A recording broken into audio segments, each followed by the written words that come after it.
Landowners in Manawatu are anxious their plots will be swept up in plans for the country's largest wastewater-to-land treatment system.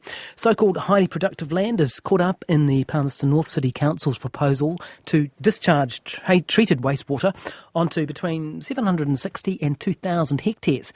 But despite Council making a decision on it next week, it's still not clear which residents will be affected and if they're even part of the Palmerston North catchment. Emma Hatton has the story. Peter Wells's family has been on the land since 1884. He and his wife run a farm and a wedding business on it. We would be quite likely to be included in the 760, certainly in the 2000. Our children will possibly assume ownership, whether they farm it or not, but we do have one farmer in the family, so this is just devastating on how we propose to live the rest of our lives on this property. But he's less concerned with that and more about how it's got to this point. The exact land area preferred hasn't been identified. Instead, they've just put a huge 10,000 hectare broad area in. And most of that land in their proposed area isn't in the Palmerston North City rating area. So the rural community hasn't been consulted.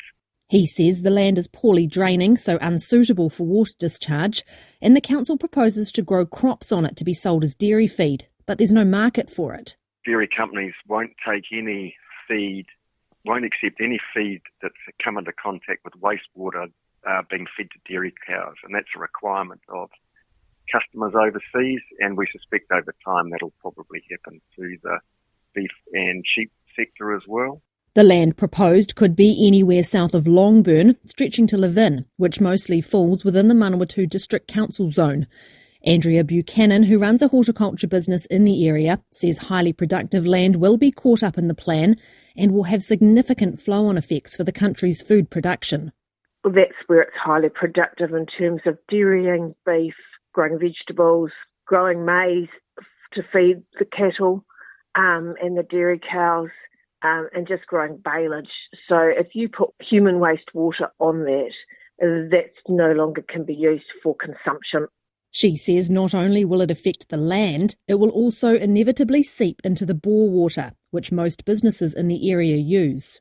Under our food control plan we do for MPI, that's the only water we can use. We can't use the water off the roof because of bird poo.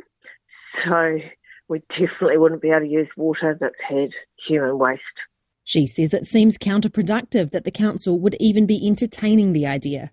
They've put a big push on agri-food, being an agri-food hub and a distribution hub.